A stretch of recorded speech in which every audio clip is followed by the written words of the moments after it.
My name is Amir Nasir Amin, and the piece I have for you is titled The Unsung Heroes.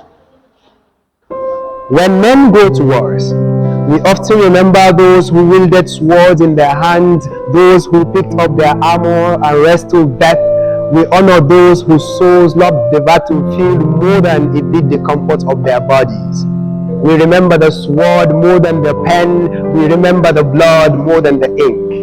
Alas, the reason why we remember Umar bin Khattab as a fierce warrior more than we remember his words of wisdom that often rhyme with divine revelation.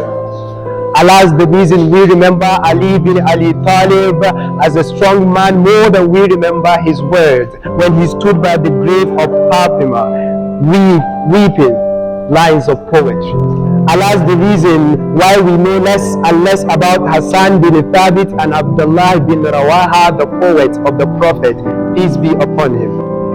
See, since the beginning of time, the stories of men were told by people whose tongue danced to the orchestra of the heart, people who possess the power to command words. With ink, they preserve the legacies of kings, heroes, and men of legend. They, with all their power, glorify names and dynasties, yet themselves remain forgotten in the sand of time. They inspire cowards to triumph over an army of the brave. They, with their words, overturn destinies, for they possess a gift so divine, a gift so divine. For it was He, the Almighty, who taught men that which they did not know. It was He who said, اقرأ وربك الأكرم الذي علم بالقلم علم الإنسان ما لم يعلم. Yes, the power to write is a gift so divine, and poetry chooses the heart in which it resides. See, not everybody could bear the weight of a poetic mind, for it is a street busier than the streets of Lagos. Imagine what it feels like to have a mind that never sleeps, a mind always on hibernation mode, to have thoughts deeper than the Atlantic Ocean, to live in a world of your own. See, not every tongue could dance to the rhythm of poetic lines. So when next you see a poet, salute with both your hands, for nothing could ever compare to their sacrifice. To be a poet is to strip your soul naked and parade the street, to display your darkest secrets like a billboard at the market street, to break yourself into tiny fragments and pieces and be mummified in lines and stanzas, yet you hope to bring back that which is dead back to life. Pull out all the stinks of darkness into the light, to stitch all that is broken, guide all that is lost, and breed hope even in the most barren of hearts. So here is an ode to the unsung heroes, ones whose names are never echoed loud enough, ones whose work never seen high enough, the warriors whose medals never shine bright enough. No, not the type of warriors with sword around their waist or a gun clutched to their fingers. I mean the divine warriors with the blood of ink, blessed with the pen and fight battles with words. See, not everybody could bear the weight of a poetic mind. So be proud to be a carrier of this light. And when people look down on your art, flex the muzzles of ignorance before you. Fret not, tun farko alƙalami ba sa'an takobi bane, ko ni sauƙin ɗinki ba aikin makeri bane. Sha'iri yayi kama da amma san ba mawaƙi bane, mai fikira kirkira da fasaha san ba malalaci bane. Hasali ma shi haske ne a lokacin da duhu ya tsananta, mai gyara ne a lokacin da al'umma ta ƙazanta, makiyayi ne na dukkan al'umma, kalamansa na nishaɗantarwa, faɗakarwa har zukata su ji sun wa'azta. Sheikh Usman Dan Fodiyo, he might have conquered land with sword, but his poems were what conquered the heart of all and sundry.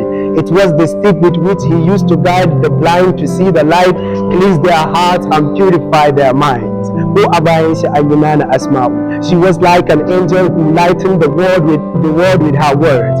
The likes of Sa'ad Zungur, wannan da alƙalami ya je filin daga a yakin independence, shi ne ya yi waƙan. In da ka faɗi gaskiya, ko me take za maka kabiya. Abubakar Ladan, the poet of Africa, it was he who sang Allah ya Allah ya Allah, haɗa kan mu Africa mu so juna. You see, Poetry is all about unity of soul. So here is an ode to all the Chinua Achebe's who held on when things fell apart. The new Osundari, the Wole Soyinkas, the man who inscribed Nigeria on the Atlas of Nobel Prize. To the likes of Eyata the poet, the BK Tukomeredis who never stopped fighting for a one Nigeria, the Titi Lope, the Timamandas, Alhan Islam, the Ali Lawan who never stopped writing for Karida. So here is an ode to the voices of equity, the hands that raise the flag of poetry in this green land, the likes of Abdul Sharif and Abdul Young, Hussein Bello, Sira, Tidda, Malcolm X, M.I., Wolfie, Kiki, Shukran, Mubarak, Syntax, and poets whose names are too great to fit into the confine of a single poem. Today we say thank you to all the voices who spoke when the world was besieged in silence. All the poems that reached out when we were drowning in darkness. All the words that stitched our wounds, kissed our despairs to sleep, and implanted hopes in our hearts. All the poets who fought a battle a sword couldn't win. Thank you for taking our pains and turning it into a piece of solace that's healing. Thank you for teaching us that every soul is worth loving and that this land is a home worth saving. Thank you for scattering yourself into tiny little fireflies that guides us through the night. Keep writing. Your words have the power to inspire change and bring everyone to the light. My name is Amir Nasir Amin, and poetry runs through my veins. Thank you.